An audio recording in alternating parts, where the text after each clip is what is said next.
Joining me now from Lagos, Femi Owolabi is a journalist and was recently embedded in a camp for internally displaced persons in Chibok, Nigeria. Femi, thanks for joining us. What was that experience like, being in this camp for internally displaced persons? Thank you for having me.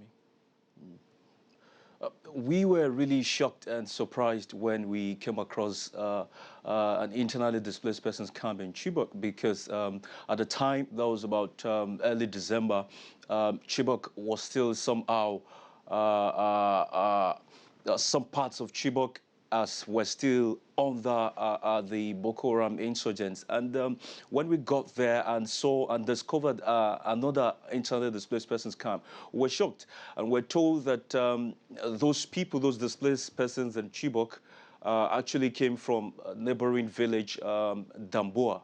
And some of them had to run to Chibok because they are Chibok-speaking people. And unfortunately, just 2 to 3 weeks ago, 3 suicide bombers attacked Chibok, and the second suicide bomber actually detonated the explosives somewhere close to this displaced camp.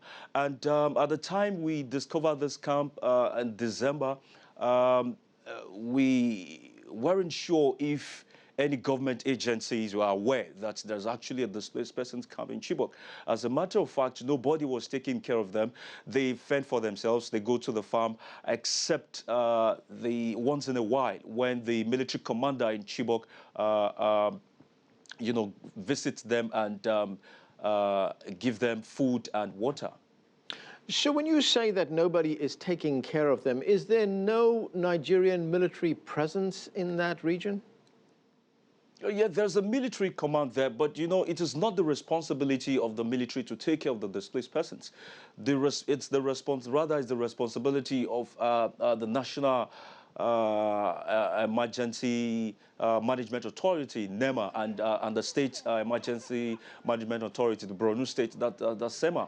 But unfortunately, we couldn't see the presence of either the NEMA or SEMA there. So those people, that are about 264 in number, are just left there to fend for themselves. So, but once in a while, the military commander here do visit them at the camp. They are camped at the junior secondary, day secondary school in Chibok. So once in a while, the military commander here do visit them and to feed them, just once in a while. So they do have access to food. Do they also have access to things like medicines, blankets, shelter? At all. In fact, because we asked some of them what were their major needs, and they told us that they're in need of toiletries, majorly basic things they don't have there. We saw the kids, they were just roaming without clothes on. We saw the food, very poor food they were being fed with.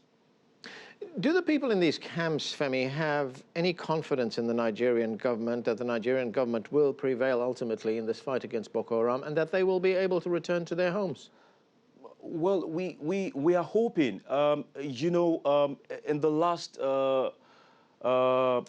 quarter of last year, there was a relative calm across the northeastern states. Like, for instance, if you want to travel from Maiduguri to Chibok, you will have to go through Yola, from Yola to Askira Uba, from Askira Uba to Rumrego, then to Mbalala, to Chiki, then to Chibok.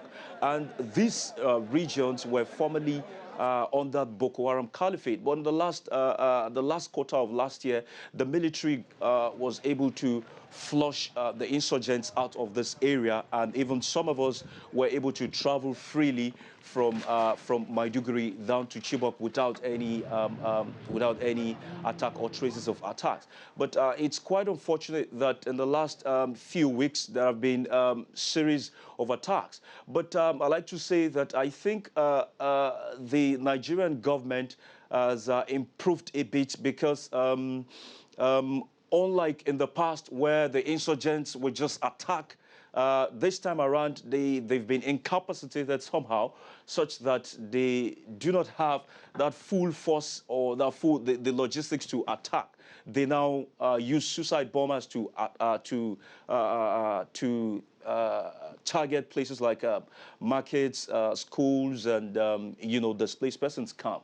Like we have another case yesterday at Dikwa IDP camp, just 86 kilometers away from Maiduguri, the Borno State capital. Okay, we're going to have to leave it there. Femi Owolabi, thanks for joining us.